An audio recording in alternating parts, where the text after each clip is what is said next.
민수기 14장 26절부터 38절 말씀입니다. 주님께서 모세와 아론에게 말씀하셨다. 나를 원망하는 이 악한 회중이 언제까지 그럴 것이냐? 나를 원망하는 이스라엘 자손의 원망을 내가 들었다. 너는 그들에게 이렇게 말하여라. 나 주의 말이다. 내가 나의 삶을 두고 맹세한다. 너희가 나의 귀에 들리도록 말한 그대로 내가 반드시 너희에게 하겠다.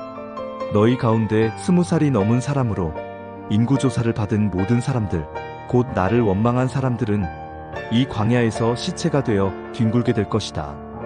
나는 너희에게 땅을 주어 살게 하겠다고 손을 들어 맹세하였다. 그러나 이제 너희는 그 땅으로 들어가지 못할 것이다. 다만 여분네의 아들 갈렙과 눈의 아들 여호수아만이 들어갈 것이다. 너희가 사로잡혀 갈 것이라고 걱정한 너희의 어린 것들은 내가 이끌고 너희가 거절한 그 땅으로 들어가겠다. 그 땅이 그들의 고향이 될 것이다. 그러나 너희는 이 광야에서 시체가 되어 뒹굴 것이다. 너희 자식들은 40년 동안 광야에서 양을 치면서 너희의 시체가 썩어 없어질 때까지 너희가 저지른 죄를 대신 짊어질 것이다. 너희가 그 땅을 40일 동안 탐지하였으니 그날 수대로 하루를 1년으로 쳐서 너희는 40년 동안 너희의 죄의 짐을 져야 한다. 그제서야 너희는 내가 너희를 싫어하면 너희가 어떻게 되는지를 알게 될 것이다. 나주가 말한다. 한데 어울려 나를 거역한 이 악한 온 회중에게 내가 말한 대로 반드시 하고야 말겠다. 그들은 이 광야에서 종말을 맞이할 것이다. 그들은 여기서 죽는다. 모세가 그 땅을 탐지하라고 보냈던 사람들은 돌아와서 그 땅에 대하여 나쁜 소문을 퍼뜨리면서 온 회중을 선동하여 모세를 원망하게 하였다. 그 땅에 대하여 나쁜 소문을 퍼뜨린 사람들은 주님 앞에서 재앙을 받아 죽었다. 그 땅을 탐지하러 갔던 사람들 가운데서 다만 눈의 아들 여호수아와 여분네의 아들 갈렙만이 살아남았다. 네, 샬롬. 오늘도 말씀 앞에 나오신 여러분들을 축복합니다. 여러분들은 하나님께서 우리의 모든 말들을 듣고 계심을 믿으십니까? 하나님께서는 시간과 장소에 어떠한 구애도 받지 않으시기에 또 우리와 함께 하시는 분이시기에 우리의 모든 말뿐 아니라 우리의 모든 생각과 마음도 감찰하시는 분이십니다. 그렇게 우리는 늘 우리의 말과 생각을 듣고 계시는 그 한 분이 계심을 늘 의식하며 살아가야 합니다. 그래서 우리의 삶은 늘 하나님 앞에서 사는 삶이 되어야 하는 것이죠. 하나님께서 우리의 말을 듣고 계시다는 것은 우리의 기도, 또 우리가 일상적으로 뱉는 말들, 또 우리가 속으로 품고 있는 모든 생각이나 마음을 듣고 계심을 의미합니다. 이스라엘이 출애굽할 당시 출애굽기 2장 23절에서 25절을 보면 이렇게 말씀하고 있습니다. 이스라엘 자손은 고된 노동으로 말미암아 탄식하며 부르짖으니 그 고된 노동으로 말미암아 부르짖는 소리가 하나님께 상달된지라.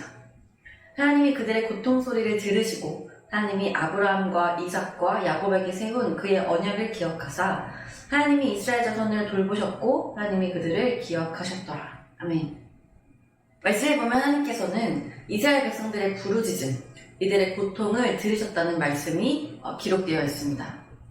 또한 그 부르짖음에 대하여 언약을 기억하시고 또 이스라엘 자손들을 돌보셨다고 말씀하고 있어요. 그리고 결국 하나님께서는 이스라엘 백성들을 어떻게 하셨습니까? 그들의 부르짖음을 들으신 대로 출애굽을 시켜주셨죠. 여러분, 하나님께서 우리의 말을 들으신다는 것은 이런 것입니다. 하나님께서 이스라엘의 부르짖음을 듣고 언약을 기억하시고 돌보셨다는 말씀과 같이 하나님께서 우리의 말을 들으신다는 것은 단순히 듣기에서 끝나지 않고 행동하심을 우리는 알 수 있습니다. 하나님께서 우리의 말을 들으신다는 것은 그 들으신 말에 대하여 반응하시고 행동하신다는 것입니다. 근데 이것은 너무나 자연스러운 일이 아닐까요? 우리가 누군가의 말을 들었을 때 듣기에서 끝나는 경우는 거의 없습니다.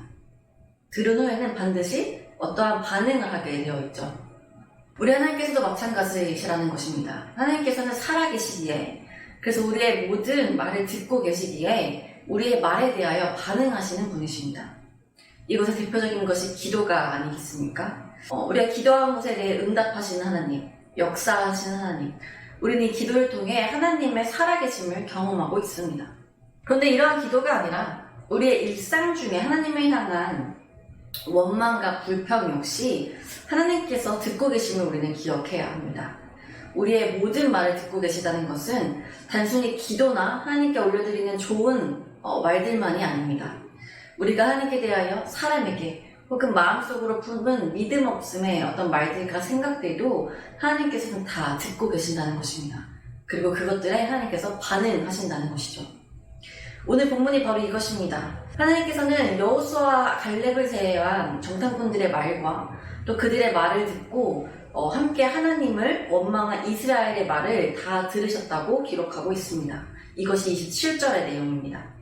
이스라엘 자손이 나를 향하여 원망하는 그 원망하는 말을 내가 들었노라. 이들의 원망을 들으신 하나님께서 어떻게 하신다고 말씀하십니까? 28절 내 삶을 두고 맹세하노라. 너의 말이 내 귀에 들린 대로 내가 너희에게 행하리니. 이스라엘 원망의 내용이 무엇이었습니까? 14장 2절을 보면 우리가 애굽 땅에서 죽었거나 광야에서 죽었으면 좋았을 것이다 라는 내용이었습니다. 이 하나님께서는 이 말이 하나님께 들린 대로 행하시겠다고, 들린 대로 반응하시겠다고 말씀하고 계신 것입니다. 그리고 그 말씀대로 29절 20세 이상으로 기수된 자, 곧 나를 원망한 전부가 갈렙과 여호수아를 제외하고 가나안 땅에 들어가지 못할 것이라고 말씀하십니다. 또한 32절과 33절을 보니 이들이 결국 자신들의 말처럼 광야에서 40년을 방황하다 죽을 것이라고 말씀하십니다. 여러분 뿐만 아니라 36절을 보면 가나안 땅을 악평하여 이스라엘 백성들에게 두려움을 심어주고 또 원망하게 한 정탐꾼들을 하나님께서는 재앙으로 죽이셨다고 말씀하고 있습니다. 여러분 어떻습니까? 우리의 모든 말을 듣고 계신 하나님이 계시다는 것이 사실은 우리에게 은혜이기도 하지만 이스라엘의 이런 모습들을 봤을 때는 그것이 우리에게 또한 두려움이 된다는 것도 우리가 알 수 있죠. 이렇게 하나님을 향해 원망과 불평을 일삼았던 이스라엘의 최후가 오늘의 말씀에 기록되어 있습니다. 그러면 혹자나 이렇게 말할 수 있을 것입니다. 하나님께서는 독재자이십니까? 하나님께 대하여 일말의 불평과 불만도 제기할 수 없는 것입니까? 사랑과 자비, 인애와 긍휼의 하나님은 어디 가고 두려움과 심판의 하나님만 남은 것입니까? 뭔가 하나님 앞에 우리가 아무 말도 할 수 없는 우리의 모든 생각과 모든 어떤 마음들을 붙잡고 실수하면 안 되는데 그런 공포스럽게 하나님을 믿어야 되는 것인가에 대한 질문이 있을 수 있습니다.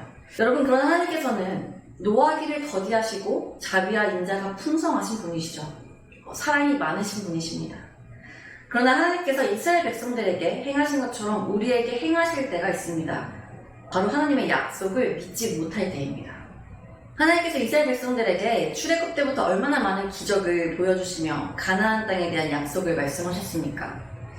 10가지 재앙, 홍해 뿐만 아니라 광야에서의 삶 역시 하나님의 돌보심의 연속이었습니다. 그리고 하나님께서는 끊임없이 이스라엘에게 하나님의 살아계심과 또 이들과 함께 동행하심을 약속하셨고 또 이들을 반드시 가나안 땅에 들어가게 하실 것이라는 분명한 약속을 계속해서 말씀하셨습니다. 그러나 이스라엘은 믿지 않았죠. 이것이 이스라엘이 하나님께 지은 죄였습니다. 완악함이었죠. 하나님께서 우리에게 요구하시는 것은 단 하나, 우리의 믿음입니다. 그래서 우리의 믿음은요, 겸손할 때, 하나님의 약속을 굳게 믿고 또 그분을 신뢰할 때 보이는 반응이라 할 수 있습니다. 그래서 신약을 보면 예수님께서는 우리의 믿음대로 행하신다 말씀하셨습니다. 그렇다면 반대로 우리의 믿음 없음의 말과 행동에 대해서도 역시 하나님께서는 그렇게 일하신다는 것입니다.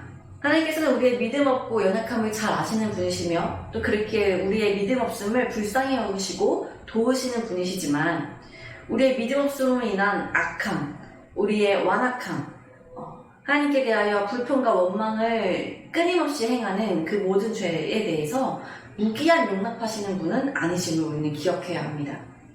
하나님께서 이스라엘 백성에 대하여 본문과 같이 심판하시고 징계를 내리신 것은 이들이 뱉은 그 말과 그 내면의 중심이 너무나도 완악했기 때문입니다. 하나님께 대한 불신으로 가득 찼기 때문입니다. 그러나 하나님께서는 이스라엘 모든 백성들을 진멸하지 않으시고 20세 이하 다음 세대를 남겨 그들로 하나님의 약속을 이어가셨습니다. 반드시 젖과 꿀이 흐르는 가나안 땅으로 인도하실 것이라는 그 약속, 이스라엘을 강대한 나라로 만드시겠다는 그 약속을 이들을 통해 계속 이루신 것입니다. 하나님은 이처럼 약속에 대해 신실하신 분이시며 이스라엘의 원망처럼 우리를 죽음으로 인도하시는 분이 아니라 우리를 가장 선하고 좋은 길로 인도하시는 분임을 우리는 믿어야 합니다. 그 약속을 믿지 않을 때 당하는 그 심판과 징계는 우리의 행동에 대한 어떤 책임이라는 것이죠. 그를 사랑하는 여러분, 지금 하나님께 대하여 여러분들이 올려드리는 그 말에 대하여 다시 한번 돌아봤으면 좋겠습니다. 각자의 삶 가운데 다른 사람은 모르는 오직 여러분과 하나님의 대화 속에 나는 약속이 있을 줄 압니다. 그리고 하나님과 여러분만이 아는 그 기도의 대화가 있을 줄 압니다. 여러분, 하나님께서 여러분들에게 약속하시는 그 약속이 있다면 그것을 신뢰하십시오.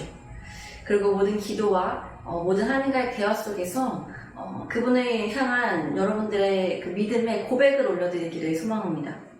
이스라엘 상황과 같이 그 약속이 더뎌 보이고 혹은 그 약속을 이뤄가는 과정이 너무나도 고난스럽고 힘들더라도 하나님의 그 약속을 끝까지 신뢰하십시오. 그리하여 하나님께 대하여 쉽게 원망하지 않는, 하나님께 대하여 광야에서 죽는 것이 낫겠다는 경솔한 말을 뱉지 않는 우리가 되기를 소망합니다. 우리의 말 한마디로, 우리의 그 지혜로운 말 한마디로 하나님께서 여러분들의 삶에 이루시는 그 역사를 우리가 보게 될 줄 믿습니다. 하나님의 귀에 들린 대로 행하심을 우리가 알았다면 어떠한 상황에서는지 하나님께서 역사하여 달라고, 하나님께서 우리의 삶에 개입하여 주시고 답답한 상황을 해결해달라고 기도합시다. 기도의 순간뿐 아니라 우리의 모든 일상에서, 버스에서, 전철에서, 직장에서, 가정에서 우리의 심중에 늘 그분을 향한 믿음과 말과 생각이 가득하기를 소망합니다. 그래 여러분들의 삶에 늘 믿음대로 역사하시는 하나님의 역사가 풍성한 열매로 드러나시기를 소망합니다. 함께 기도합시다. 우리의 모든 말을 듣고 계신 하나님, 우리의 모든 말을 들으시는 대로 행하시는 하나님, 우리의 말과 생각이 주님 들으시기에 부끄럽지 않고 오직 주님께 기쁨이 되기를 소망합니다. 우리 삶에 끊임없이 선한 길을 말씀하시고 가나안 땅과 같은 축복을 말씀하시는 하나님의 그 말씀을 우리가 온전히 믿기로 합니다. 그리하여 하나님의 일방적인 축복을 받고도 수많은 이적을 경험하고도 가나안 땅을 눈앞에 두고도 하나님을 향한 원망의 말로 하나님의 심판을 받았던 이스라엘의 길을 따르지 않기를 원합니다. 우리의 삶에 하나님의 도우심이 느껴지지 않고 보이지 않을 때에도 우리 기도에 대한 하나님의 응답이 느린 것 같아도 하나님을 신뢰함으로 나아가게 하시고 무엇보다 우리가 하나님께 대하여 입술로 범죄치 않게 하여 주옵소서. 우리의 모든 일상에서 모든 관계 가운데에서 은밀한 중이라도 우리의 마음과 입술을 지키며 오직 하나님 아버지와의 친밀한 관계를 누리게 하여 주옵소서. 감사합니다. 우리의 모든 것 아시며 우리를 끝까지 돌보시는 예수 그리스도의 이름으로 기도드립니다. 아멘.